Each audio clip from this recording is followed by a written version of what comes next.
What's up, guys? Welcome back to the channel. Welcome to another video. So we're gonna watch this incredible interview between CNN and Asdtx. I think that's how you say her name. I have no idea, but she is a candidate, a Democratic Socialist candidate, one of the most far left, most recent candidates we've seen the Democrats put up. She's like a Zoran Mamdani, a female version of Zoran Mamdani and AOC combined together. So this interview is absolutely insane because she's not gonna answer a single question when he asked her about her past and some of the beliefs that she held when she was a private citizen. So let's not waste any time and get straight into the video. But before we do, guys, please hit the like button down below. It really helps the channel out. Let's get into it. Joining me now is the Democrat who hopes to flip this seat and narrow the GOP's razor-thin House majority, Tennessee State Representative Asdtx. Representative Bain, thank you so much for being with me this morning. Really appreciate your time.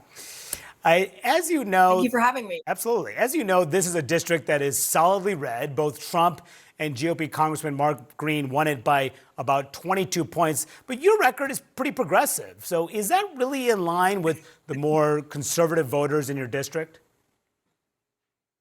Well, the reason this race is competitive is because the Washington Republican agenda of delivering an economy that works for everyone has not delivered. And I think it's hilarious that Republicans and their billionaire friends are trying to spend millions to save a seat that they should win without thinking. But if we flip this seat, it will send a national message that the Republican Party needs to get serious about lowering healthcare costs.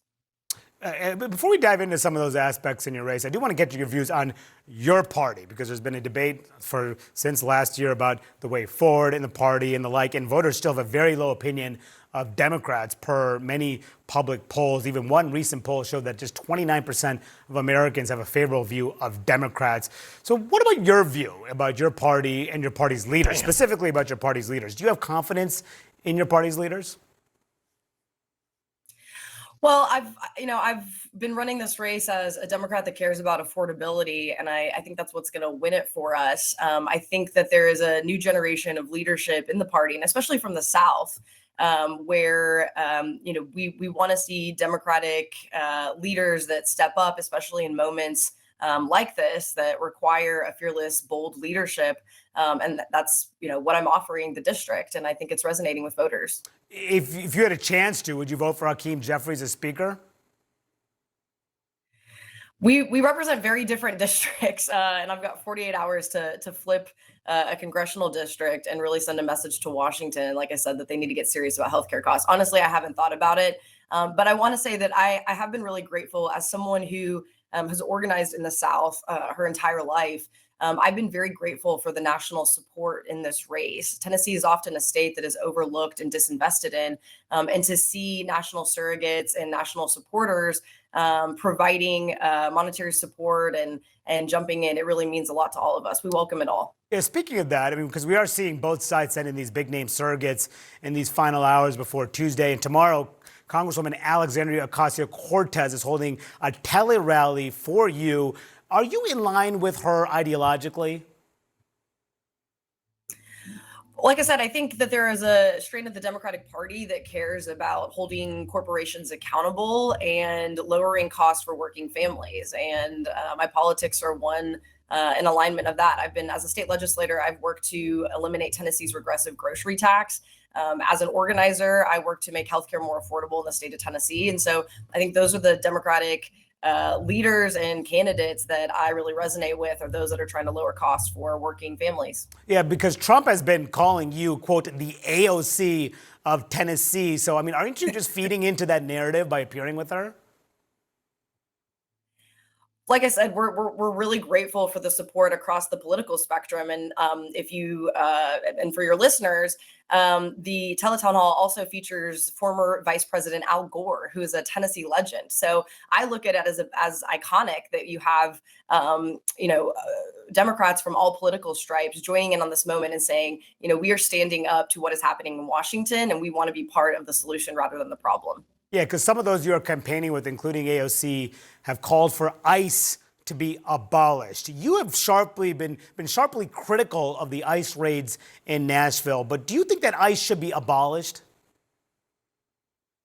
Like I said, I've got 48 hours to flip this congressional district and have been dogged about the message of affordability. And that's not what I'm hearing in the district. What I'm hearing is People, especially rural voters, are driving 4 hours to a hospital without care. We've got veterans that are going without, care because the VA hasn't been fully funded. And so these aren't the issues that I'm hearing about in the district. What I am hearing about is that grocery costs are high, utility bills are high, rent is high, and there's no kind of end in sight. And so my message has been one to lower costs, and I think it's resonating across the district, which is why this race is so close. But you have been critical of the past on these ICE raids. Do you think all these ICE raids in Nashville should stop?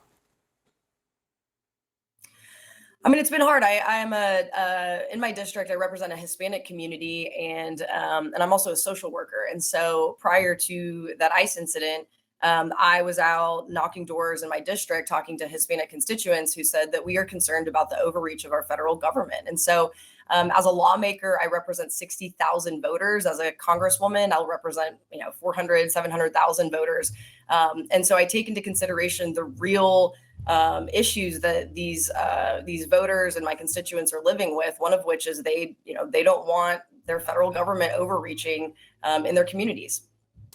Some of your past tweets have gotten attention, including in 2020 when you posted then. So what does that mean? Then what does that mean? Is she going to cooperate with ICE or not? That does not answer the question at all.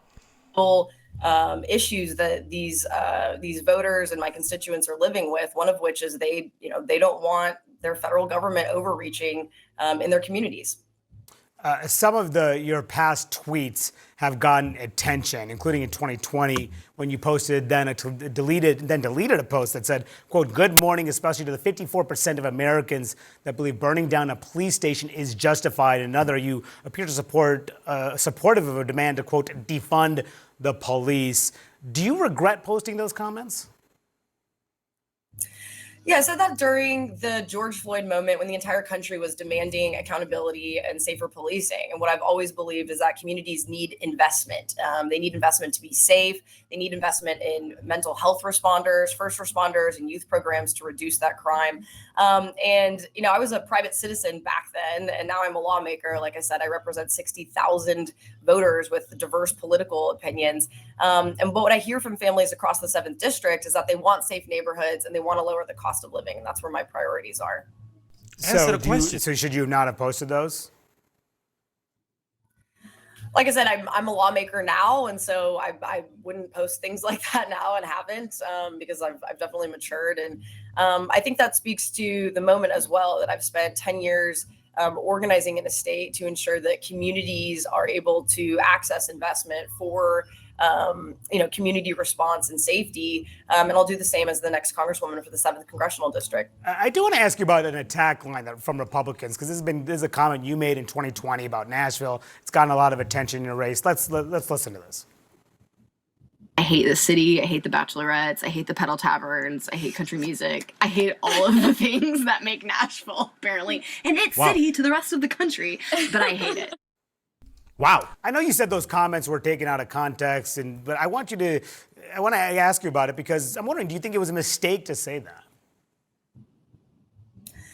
Once again, I was a private citizen. Nashville is my home. Do I roll my eyes at the bachelorette parties and the pedal taverns that are blocking my access to my house? Yeah, every Nashvilleian does. But this race has always been about something bigger. It's about families across Middle Tennessee that are getting crushed by rising prices, while Washington politicians and billionaires argue about this type of nonsense. And so once again, I've been steadfast and dogged in my message about addressing the affordability crisis in Tennessee. And like I said, the race is close because that is what I've been doing. So this fall, after 43 days, the longest government shutdown in American history, just 6 Democrats voted with Republicans in the House to reopen the government. Virtually all Democrats, including your party leaders, voted no because there was no new health care policy included in it. So if you were in the House at the time, would you have voted with your party leaders to keep the government closed or with Republicans to open it? I want to highlight an anecdote from the district that I think encapsulates how voters felt. I was at a healthcare town hall in Clarksville, and a Black female veteran who works at the Social Security office burst into tears. This was during, I think the government shutdown had just ended perhaps. And she, in her tears, said, why do I have to trade my pain for someone else's, alluding to the fact that, the Democrats, were holding out to ensure the ACA subsidies. So I want to flag that I think there's a lot more nuance in politics that we're not giving credit for. And I'm someone who always listens to my constituents.